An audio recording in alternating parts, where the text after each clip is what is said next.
Hi, my name is Rodolin Constant. I'm a senior at Brian McMahon High School, and I'm here with Greg Burnett, a Norwalk City Council member, and I'll be interviewing him today.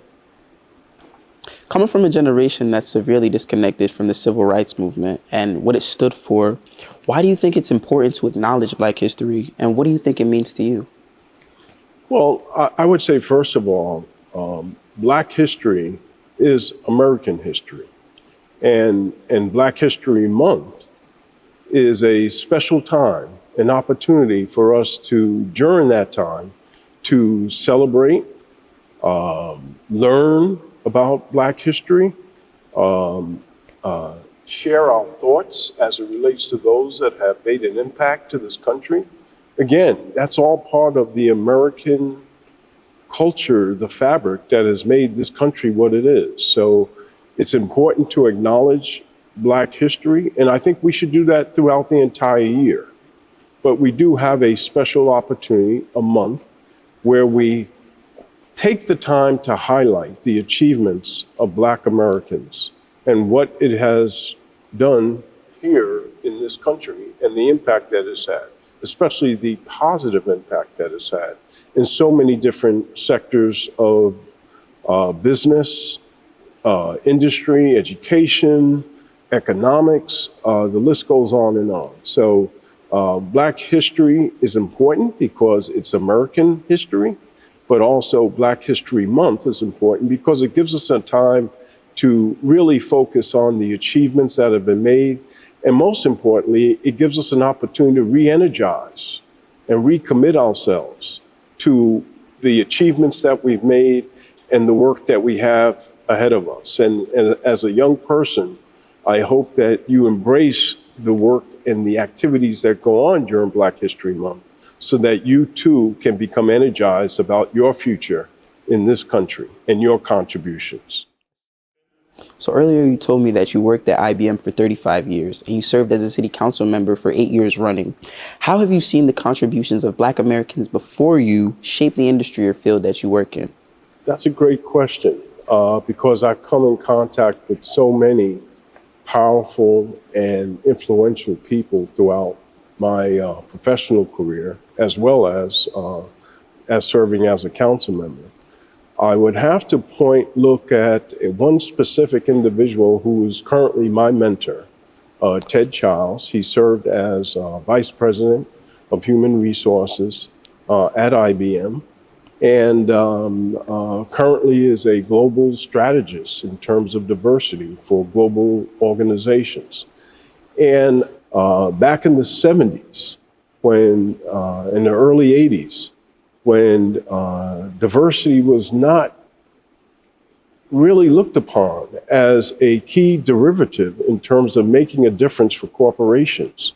And it was leaders such as Ted who had the opportunity to really bring forward programs that helped working mothers, that helped individuals who needed accommodations to, for one reason or another, they needed some type of accommodation so that allowed them to continue to work and thrive in the work environment. Flexible working hours, things that have become commonplace today in corporate America and other sectors of business. Back then, I had the opportunity to see these things grow. And it was leaders such as Ted and other Black leaders that really brought forward these initiatives. And that really gave me the opportunity to see how an idea could start off on paper as what if we tried this and then move it towards implementation, and now it's commonplace in the work environment. So I still lean heavily on my mentor in terms of giving me advice and counsel as I continue to grow. Coming from somebody who wants to be a professional in the business world and in politics, can you share with us your personal story and experience as a Black professional in your field, please? Sure. So you want to be a politician also? Yes, sir. Okay, we'll have to have that conversation. Okay. Well, I think there's so many different areas of development as it relates to becoming a professional as well as if you want to become a politician. And there's always opportunities to learn and grow. For me personally, I just completed a leadership development course. Well, actually not a course, it was a year-long training group led by Congressman James Clyburn. Okay. He conducted a cohort, applicants from across the country, and he chose 9 applicants to be part of this cohort under his leadership. I was fortunate to be one of those 9.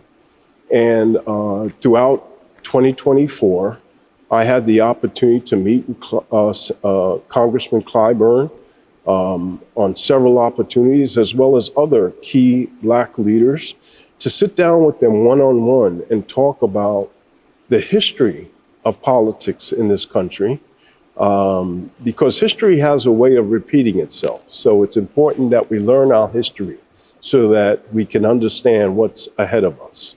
And Congressman Clyburn was very instrumental in terms of just sharing with me how to navigate through the world of politics. And there's a lot of positives, there's a lot of negatives. And so the opportunity to sit down with Congressman Clyburn and just become a sponge and just take in the history and knowledge. He has served as a congressman for 33 years. So he has seen a lot, and he had quite a bit to share. So I was beyond elated to have the opportunity to just take in that institutional knowledge from him. And now that's something I would be more than happy to sit down with you and share, so that you can continue to develop in your aspirations to become a young professional and become a politician. Who knows what's in store for you going forward. I would also say that being part of what I will go on record as saying the greatest fraternal organization in the world, the Omega Psi Phi fraternity, which was founded at a historical Black institution, Howard University, in 1911, that has given me the opportunity to meet some of the most influential people in this entire country.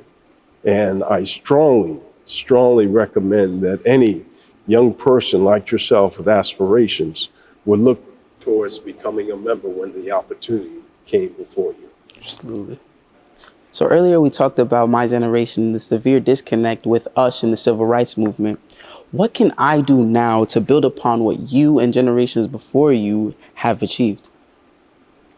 Well, you know, I would use the example of a relay race. In a relay race, you know, let's say that one of the most beautiful races you can, you know, just watch is the 4x100 meter race. And each runner is running as fast as they can to get around that oval as one cohesive unit. And the most important part of that race is the baton handoff.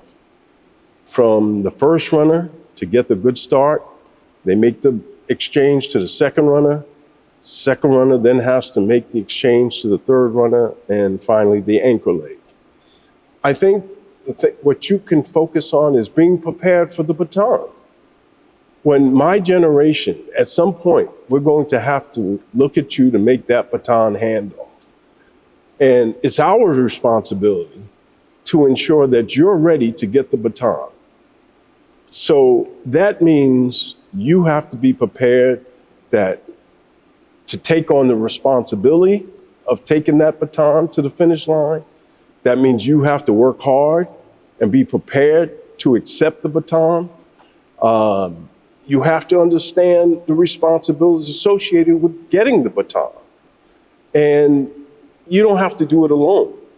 Again, as part of an entire relay team, we all work as a cohesive unit. So my responsibility is to get you ready, and your responsibility is to accept that information and dedicate yourself, again, to hard work, being prepared, attention to details, and being ready to take that baton. Not standing still, but in stride, so that when I come in hot with that baton, you're in stride to just reach back, grab that baton, and keep running. And that's what I would recommend, that we work together to get you prepared to accept the baton and for me to pass that responsibility on to you. And hopefully you then have the ideas to build on the future. And that'll be the responsibility for my generation to take. Thank you so much.